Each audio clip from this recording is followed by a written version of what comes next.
हमेशा डरता है।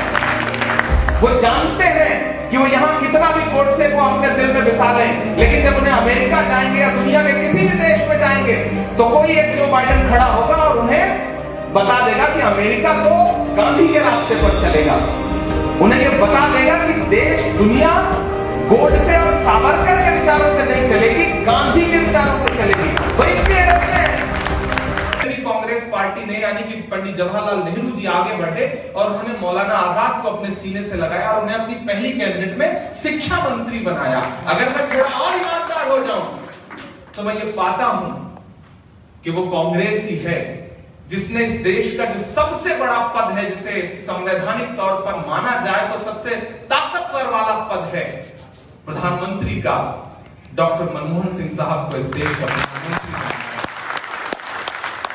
मैं थोड़ा सा और ईमानदार हो जाऊं, आजकल कई सारे लोग घूमते हैं कि मुख्यमंत्री नहीं बनाते, उप मुख्यमंत्री का पद चाहिए। मैं उंगलियों पे गिनाने पे आऊं तो सैयदा अनवरा तैमूर को असम का मुख्यमंत्री बनाया, बरकतुल्ला साहब को राजस्थान का मुख्यमंत्री बनाया, अब्दुल गफूर साहब को बिहार का मुख्यमंत्री बनाया, अब्दुल रहमान अंतुले को महाराष्ट्र का मुख्यमंत्री बनाया।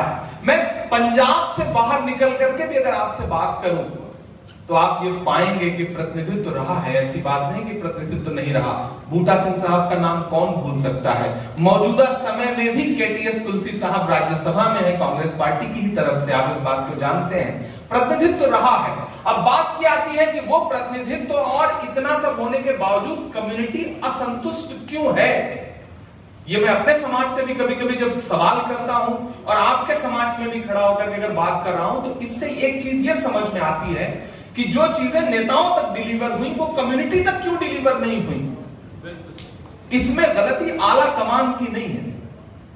आला कमान ने क्या किया, उसने एक इमरान प्रतापगढ़ी को उठाया, माइनॉरिटी डिपार्टमेंट का चेयरमैन बना दिया और इमरान प्रतापगढ़ी को कह दिया कि कम्युनिटी की समस्याएं सुनो, कम्युनिटी को रिप्रेजेंटेशन दो, लीडरशिप निकाल करके लेके आओ। अब अगर इमरान प्रतापगढ़ी बेईमान हो जाए तो आला कमान गलत थोड़ी है, गलती आला कमान की नहीं है। अगर महिला अध्यक्ष बना करके नेताजी को बिठाया तो इनका फर्ज है कि अब महिलाओं के लिए पार्टी में रिप्रेजेंटेशन तलाशें, लड़ाई करें, झगड़ा करें, कमेटियों में महिलाओं को अपना महिला मोर्चा मजबूत करें। ये जिम्मेदारी इनकी है, आला कमान ने इनको ये जिम्मेदारी दे दी। अब मैं ये पाता हूं कि सिख समाज हो, मुस्लिम समाज हो, इतने ताकतवर लोग रहे, इतने ताकतवर पार्टी के अंदर संगठन में या पदों पर रहे, उसके बाद भी कम्युनिटी असंतुष्ट है तो कहीं ना कहीं गलतियां तो हुई हैं। मैं इससे इनकार नहीं करता, आप सबका दर्द जायज है, मैं उससे भी इनकार नहीं करता, लेकिन ये जो दर्द है ये बांटने से कम होगा, ये दिल में रखने से कम नहीं होगा। आज शुरुआत मैंने इसीलिए की कि आप आए और मैं आपकी बात सुनूं। बहुत सारे साथी ऐसे हैं जिन्हें लगता है कि उन्हें सुना ही नहीं जा रहा है, उनकी बात पार्टी का शीर्ष नेतृत्व न सुन रहा है, न उस तक बात पहुंच रही है। मैं पिछले दिनों जब राहुल गांधी जी से मिला बनने के बाद तो मैंने उनसे कहा, मैंने कहा सर मैं एक नई शुरुआत करने चल रहा हूं। तो उन्होंने कहा क्या? मैंने कहा मैं अलग अलग समाज के लोगों से बैठ के बात करना चाहता हूं, वो सिलसिला मैं रोकूंगा नहीं, उसे सिर्फ मैं दिल्ली में नहीं करूंगा, उसे मैं हर प्रदेश स्तर तक ले जाऊंगा। मेरी कोशिश होगी कि उसे जिले स्तर तक ले जाऊं। तो उन्होंने मुझसे कहा कि तुम्हें पूरी छूट है, जाओ इस तरह का कार्यक्रम करो, मेरी तरफ से जो सहयोग चाहिए वो बताना मुझे। ये है हमारी लीडरशिप। कितनी ईमानदारी से इस देश में डेमोक्रेसी को, संविधान को बचाने के लिए जो मेहनत इस वक्त राहुल गांधी जी, प्रियंका गांधी जी, सोनिया जी कर रहे हैं, आप खुद इस बात को मानते हैं। आपके दिल के कोने में कहीं ना कहीं, आप कांग्रेसी हो या ना हो, तब भी इस देश का हर अच्छा इंसान, अमन पसंद इंसान ये मानता है कि कांग्रेस ही इस देश को आगे ले जा सकती है।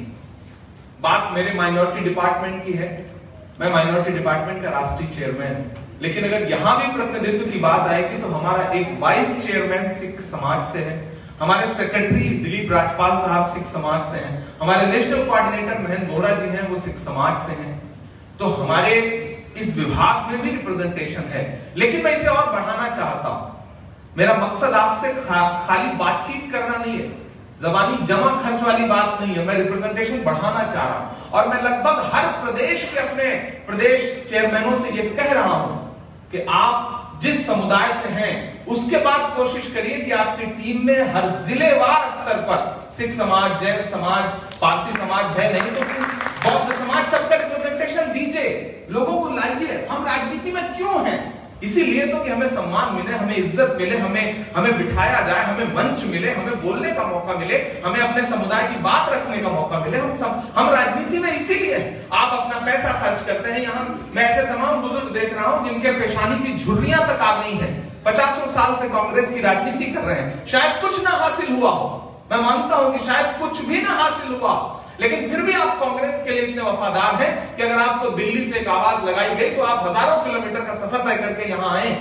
तो सबसे पहले तो मैं आपको सलाम करता हूं, आप हैं तो कांग्रेस है, हमारा कोई वजूद नहीं है आपके बिना, पार्टी का कोई वजूद नहीं है आपके बिना, मंच पर बैठे हुए किसी भी नेता का कोई वजूद नहीं है अगर सामने ये भीड़ न बैठी हो। अगर आप लोग ना हो तो हमारा कोई वजूद नहीं है। मैं आपको सलाम भी करता हूं, आपका सम्मान भी करता हूं और आपसे इतना कह रहा हूं कि अब तक जो हुआ है वो हुआ, हमारे विभाग में अब ये नहीं होगा।